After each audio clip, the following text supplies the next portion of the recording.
today's video we are going to be taking apart and completely rebuilding this pair of 1460 wax commander made in England Doc Martens.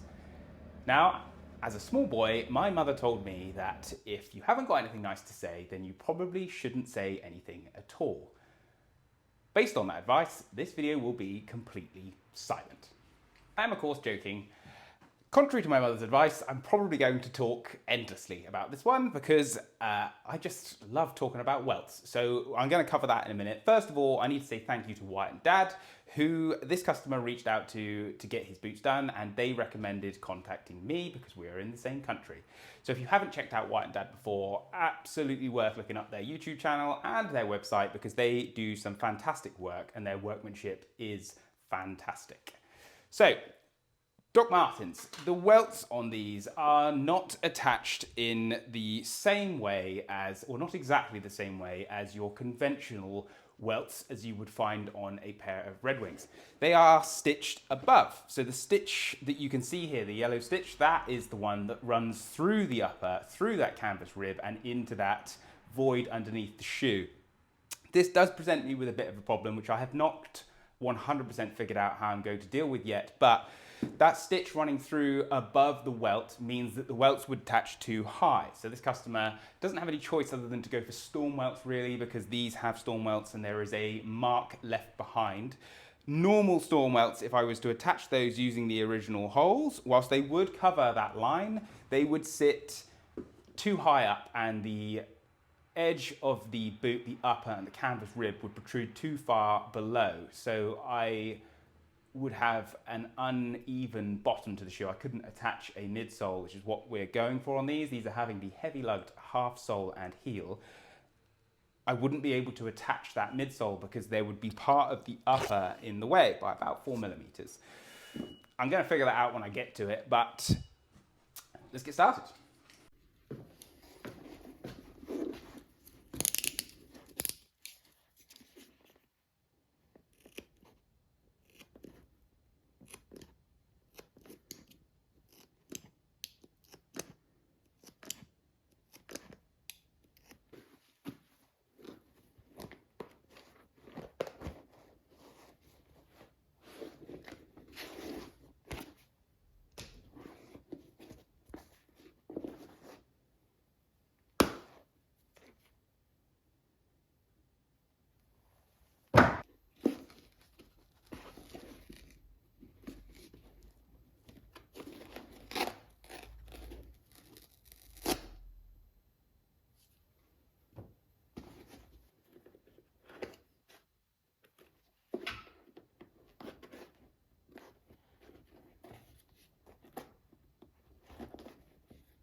that's everything on this pair of Doc Marten Wax Commander made in England boots.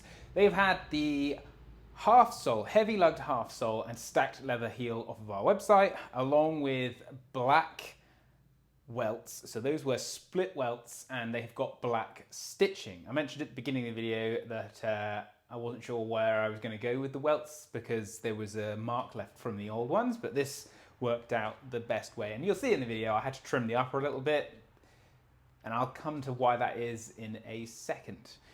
So I've already thanked White and Dad, but I'll do it again. So if you haven't checked out their YouTube channel, it's well worth having a look because they do some great work.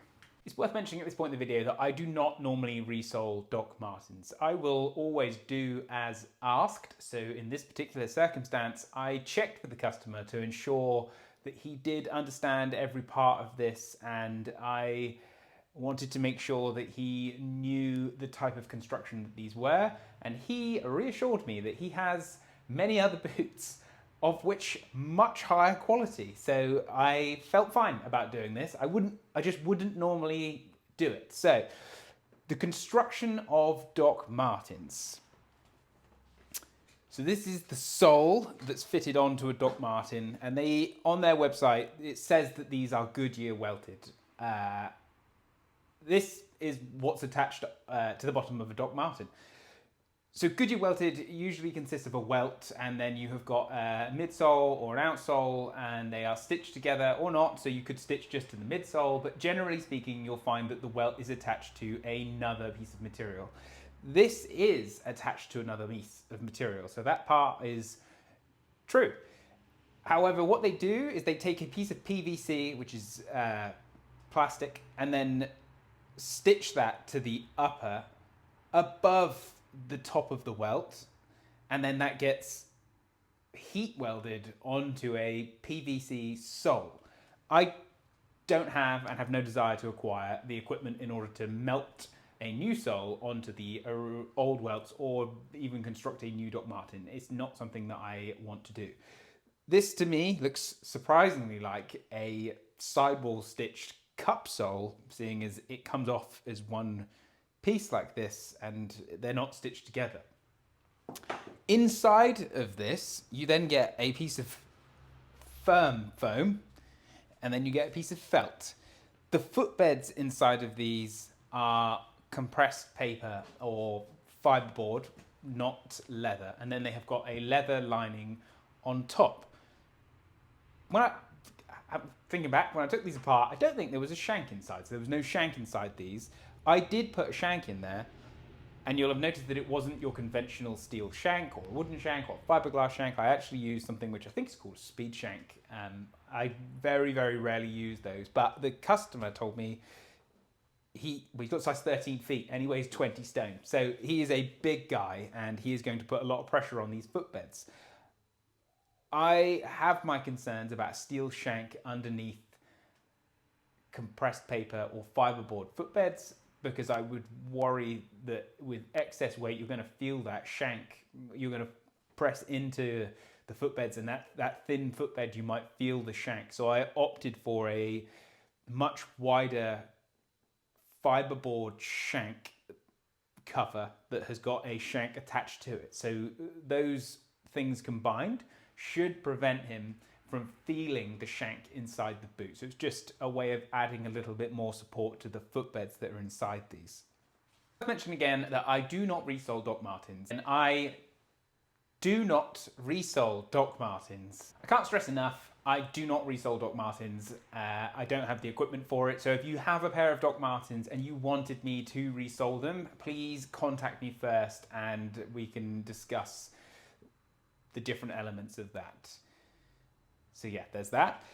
Back to these. The Wax Commander leather, not bashing it. It's fine. The leather itself, so I had a quick look on their website and it's heavily waxed suede. I'm not a huge fan of suede. I actually love rough out leather. I really, really like textured leather. It's way more durable in my circumstances where I'm going to be scratching around. It just resists being cut slightly better. That's what my apron's made out of it. It resists being cut slightly better than smooth or the skin side of leather.